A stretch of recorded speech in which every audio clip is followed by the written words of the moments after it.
প্রিয় বন্ধুরা, আপনারা দেখতেছেন একটি বোর্ড ফিটিং করা হইতেছে। এটা আমার ছেলে বোর্ডটা ফিটিং করতেছে।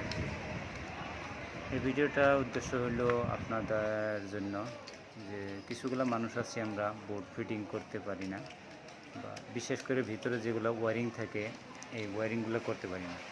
সেজন্য আমার ছেলে বোর্ডগুলো ফিটিং করলো এবং ভিতরে ওয়ারিংগুলো আমি নিজে করতেছি। দেখুন দুইটা সুইচ, দুইটা এখানে 6টা সুইচ রয়েছে। আমি সুইচগুলো আগে কানেকশন করতেছি। দুইটা সুইচ হইলো, আরও দুইটা সুইচ করতেছি এবং উপরে দুইটা সুইচ রয়েছে। এটা করা শেষ, আরও এই দুটা রয়েছে।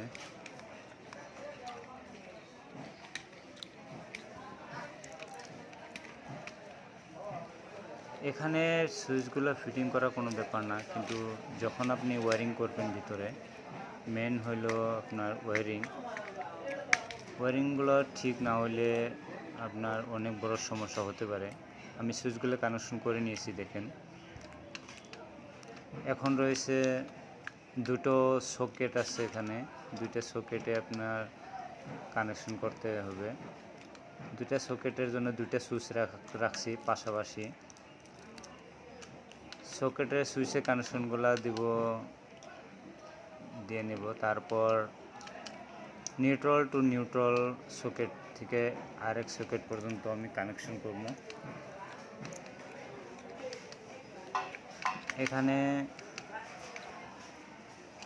নিউট্রাল আর ফেস তারটা হলো মেন।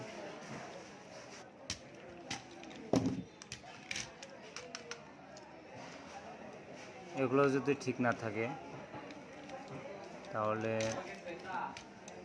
ফেস এবং নিউট্রাল এই দুটো যদি ঠিক না থাকে তাহলে অনেক বড় ক্ষতি হতে পারে। সেজন্য আমি নিউট্রাল টু নিউট্রাল কানেকশনটি করলাম।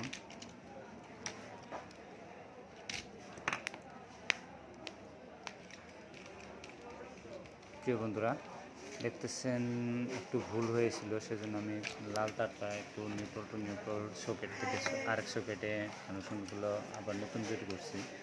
দেখেন, নিউট্রাল থেকে নিউট্রাল, এটা লাল তারটা হলো নিউট্রাল টু নিউট্রাল। আর ভিডিওটি কেমন লাগলো অবশ্যই জানাবেন। আর আপনারা যদি পারেন এই ভিডিওটি দেখে